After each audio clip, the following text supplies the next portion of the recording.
Hello and once again welcome back to NEET Decoded. In this video we'll discuss a few NEET questions. So let's start. The question is, in old trees the greater part of secondary xylem is dark brown and resistant to insect attack due to options given are A. Secretion of secondary metabolites and their deposition in the lumen of vessels. B. Deposition of organic compounds like tannins and resins in the central layers of stem. C. Deposition of suberin and aromatic substances in the outer layer of stem. And D. Deposition of tannins, gum, resin, and aromatic substances in the peripheral layers of stem. And E. Presence of parenchyma cells, functionally active xylem elements, and essential oils. So the options have been organized as option 1, 2, 3, 4. You have to choose the correct statements. That is whether A and B only, or C and D, or D and E only, or in case of option number 4, B and D only. So let's move on to the discussion part. Now, as you all know, there are two types of vascular tissue found in plants, the xylem and the phloem tissue. And xylem is involved in transportation of water and mineral nutrients, whereas phloem transports synthesized food from the leaves to the various parts of the plant, right? Now, as you know, xylem is involved in transportation of water and minerals from the roots to other parts of the plant. And there is secondary xylem also. It is formed from vascular cambium, right? Now, vascular cambium is a type of tissue which is formed in between the phloem and xylem tissue, right? And it cuts off secondary xylem on the inner side and secondary phloem on the outer side. Now, secondary growth is seen in large woody trees, the older trees. The newly formed stem does not show secondary growth. As the stem grows older, the tree gets older, you get to see secondary growth, right? Now, secondary xylem comprises of heartwood and sapwood, as you can see here. This is the sapwood, the light colored, and this is the heartwood. Here also it is visible, the heartwood and the sapwood part of the secondary xylem, right? Now, sapwood contains some living xylem tissue and is involved in transport of water and minerals. So, active xylem is present in the sapwood part. Now, the central part is occupied by the heartwood, as you can see here, right? This is the heartwood part. And what happens that the lumen of xylem vessels is occupied by different chemical compounds. ये जो xylem के lumen होते हैं या xylem vessel के lumen होते हैं, जो cavities होते हैं, they get filled with various substances. और ये substances क्या हो सकते हैं? Tannins हो सकते हैं, resins हैं, gums हैं, phenols हैं, terpenes, etc. These are all secondary metabolites. जो various metabolic activities metabolic pathways plants में चलती रहती है, तो उसमें से जो बाय प्रोडक्ट्स बनते हैं वो इनका डिपोजिशन होता रहता है। और इन डिपोजिशन से क्या होता है, the heartwood keeps the plant protected from insect attacks. तो जो कीड़े मकोड़े हैं उनके अटैक से ये पेड़ों की रक्षा हो जाती है, क्योंकि ये सारे डिपोजिशन होते हैं और उनको स्ट्रेंथन करते हैं प्लांट्स को। और जहां तक सुबेरिन का सवाल है, सुबेरिन जो होता है ये बार्क रीजन में प्रेजेंट होता है। बार्क, ये जो छाल जिसको आमतौर पे कहा जाता है, ये बाहरी पोर्शन होता है। ये बेसिकली क्या होता है, it forms the outer covering of the stem and ये जो होता है एक प्रोटेक्टिव कवरिंग होता है। तो ये सेंट्रल पार्ट से एसोसिएटेड नहीं है, इसमें डिपोजिशन उस तरह के जिस तरह के डिपोजिशन की बात हो रही है, जैसे सेकेंडरी मेटाबोलाइट्स वगैरह, उसमें सुबेरिन नहीं इन्वॉल्व होता है। और जैसा कि आप देख रहे हैं, जो सेंट्रल जो पेरिफेरल सैपवुड है, ये इसमें पेरेन्काइमा सेल्स होते हैं जो लिविंग होते हैं। तो इन डिस्कशंस के बाद we find that we have to select option number 1, right? ये ऑप्शन नंबर 1 है जिसमें दो स्टेटमेंट्स दिए हुए A and B, that is secretion of secondary metabolites and their deposition in the lumen of vessels, which is correct, and deposition of organic compounds like tannins and resins in the central layers of the stem. तो दोनों ही case में ये central layer और heartwood में ही सारे deposition होते हैं, lumen of vessels में सारे डिपोजिशन होते हैं, राइट? तो you have to select option number 1 जिसमें ए एंड बी स्टेटमेंट्स दिए हुए हैं as correct statements, right?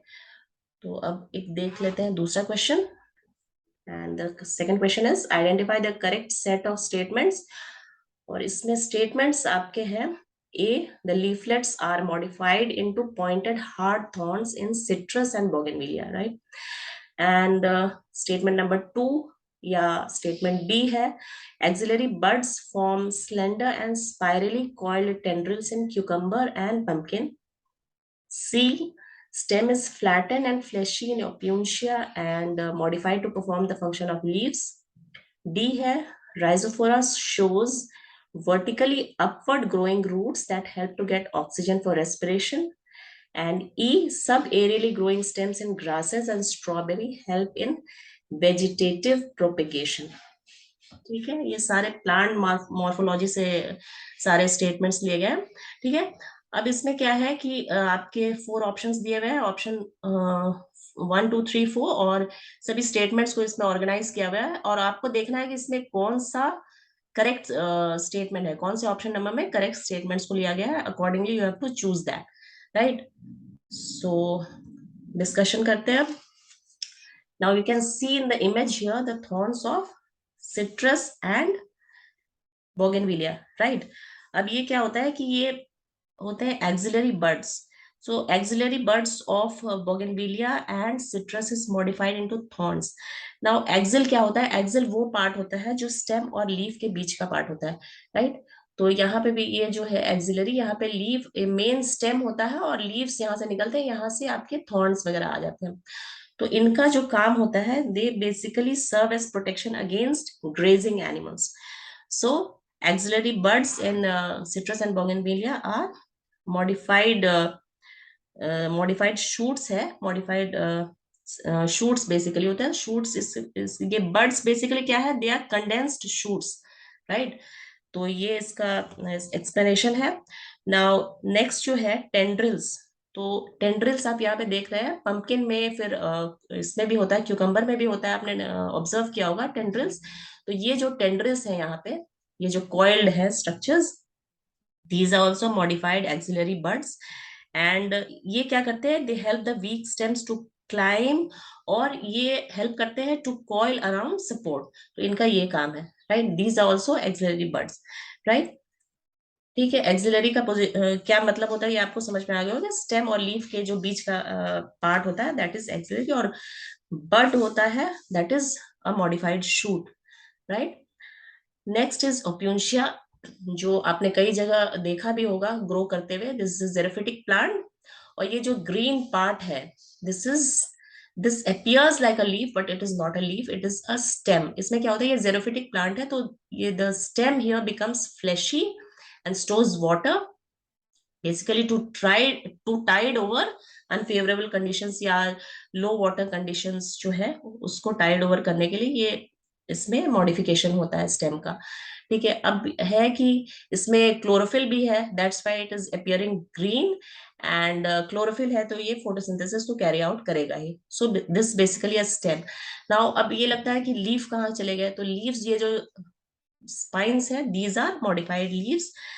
these have become spinous because to basically to reduce transpiration, right। तो transpiration मतलब water loss को रोकना है, इसलिए leaves have become spine like, right। अब हम देखते हैं कि राइजोफोरा में क्या होता है। राइजोफोरा में न्यूमेटोफोर्स होता है। Rhizophora is a mangrove tree. ठीक है, ये डेल्टाइक रीजन में, खास करके सुंदरबन डेल्टास में आपने सुना होगा ये मिलते हैं।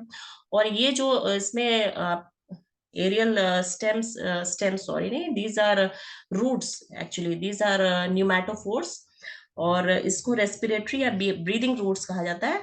ये इसलिए यहाँ पे निकलते हैं बिकॉज इसमें जो सॉइल है जहाँ पे ये ग्रो कर रहा है वहां पे ऑक्सीजन की कमी होती है। It is very salty because of the deltaic region, ocean के आस पास का रीजन होता है, तो it is very salty and there is very less oxygen, so they give off these breathing roots और pneumatophores to carry out respiration, right. यहाँ पे आप इस इमेज में आप देख रहे हैं, दीज आर न्यूमेटोफोर्स।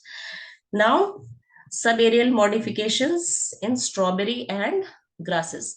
तो सब एरियल मॉडिफिकेशंस क्या होते हैं कि इस पे जो होते हैं रनर्स या स्टोलन्स अराइज होते हैं। यहाँ से आप देख रहे हैं क्या ये यहाँ से सब एरियल ये यहाँ से निकलते हैं रनर्स, हॉरिजॉन्टली ये ग्रो करते हैं, और यहाँ पे इनकी नोड्स पे रूटिंग होती है, and they give off shoots also, and when you cut off the runners here, they give rise to new plants. So ये वेजिटेटिव प्रोपगेशन में काफी हेल्पफुल होता है, both in grasses and strawberry.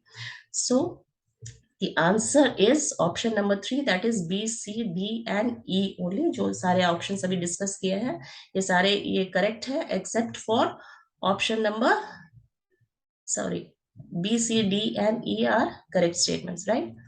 So thanks for watching, and please log in to learn.brigacademy.com for test series of CBSE, NEET and G. All the chapters are available at very affordable prices, and subscribe to my channel for regular updates on NEET biology content. Once again, thanks for watching.